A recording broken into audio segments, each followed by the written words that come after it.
রাজ্য পরিবহন ব্যবস্থাকে পুনরুজ্জীবিত করতে উদ্যোগী হয়েছে সরকার।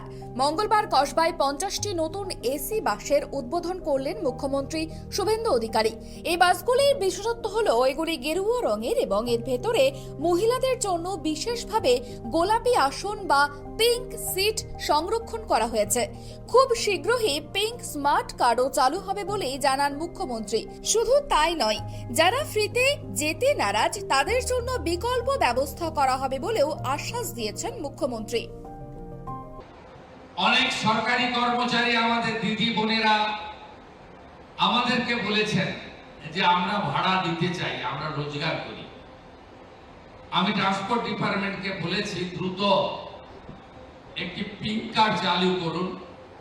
যারা যে দিদি এবং বোনেরা ছাত্রীরা তারা জিরো ভ্যালু টিকিট নিতে চান তাদেরকে একটি করে পিঙ্ক কার্ড দিতে শুরু করুন। 5 মাস 6 মাস চালান, প্রক্রিয়া লম্বা চালান।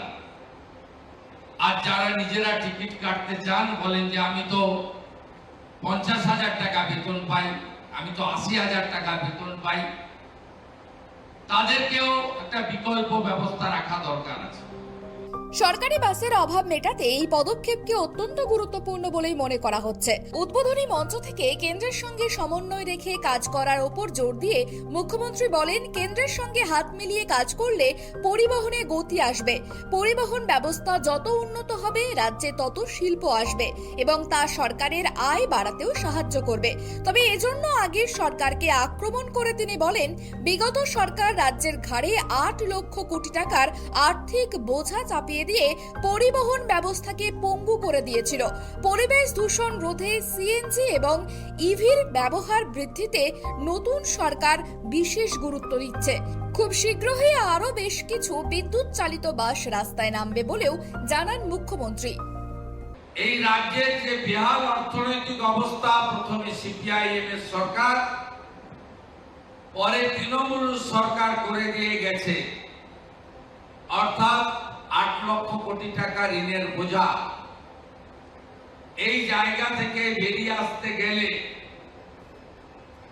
সরকারি যে রাজস্ব রেভিনিউ রয়েছে তার মধ্যে ট্রান্সপোর্টও অনেক বড় অংশীদারিত্ব করতে পারে। ট্রান্সপোর্ট ডিপার্টমেন্টে ভারত সরকারের সঙ্গে আমরা সমন্বয় বাড়িয়েছি। মাননীয় মন্ত্রী গুজরাটে গিয়ে কেন্দ্রীয় পরিবহন মন্ত্রীর মিটিং এ অংশগ্রহণ করেছেন। আমরা জোর দিয়েছি কলকাতা সহ রাজ্যকে পরিবেশ সুরক্ষিত রাখতে পরিবেশ বান্ধব অর্থাৎ সিএনজি এবং ইলেকট্রিক ভেহিকেল যাতে বেশি আনা যায় করা যায় এটাকে গুরুত্ব দিয়েছি। আমরা এখানে আরো আমাদের ইলেকট্রিক বাস আমরা আনবো। রাজ্যে ইভি চার্জিং স্টেশন বাড়ানোর চেষ্টা চলছে বলেও জানান শুভেন্দু অধিকারী। এদিনের অনুষ্ঠান থেকে পরিবহন কর্মীদের জন্য একটি বড় ঘোষণা করেন মুখ্যমন্ত্রী। তিনি জানান, সমস্ত সরকারি বাসে চালকদের সমান বেতন পাবেন কন্ট্রাক্টররাও। পাশাপাশি দেশের 17তম রাজ্য হিসেবে বাংলা এবার জলপথ পরিবহন বা ওয়াটার মেট্রোয় যুক্ত হতে চলেছে বলেও জানান তিনি। এই রাজ্যে 3টি নিগম এনবিএসটিসি, ডাব্লিউবিটিসি, এসবিএসটিসি, তার এতগুলি ডিপোতে চার্জিং স্টেশন এবং আনুষঙ্গিক পরিকাঠামো গড়ারও আমরা সিদ্ধান্ত গ্রহণ করেছি। পশ্চিমবঙ্গ 17তম রাজ্য হিসেবে ওয়াটার মেট্রোতে যুক্ত হচ্ছে। অর্থাৎ আমাদের এই যে সুন্দর নদীপথ, মা গঙ্গার এই অপরূপ যে তার আশীর্বাদ, আমরা অন্য শহরগুলোর মতো শেষ শহর তিরুবনন্তপুরম কেরালা, আমরা তারপরে যুক্ত হওয়ার জন্য প্রাথমিক সিদ্ধান্ত আমরা গ্রহণ করেছি।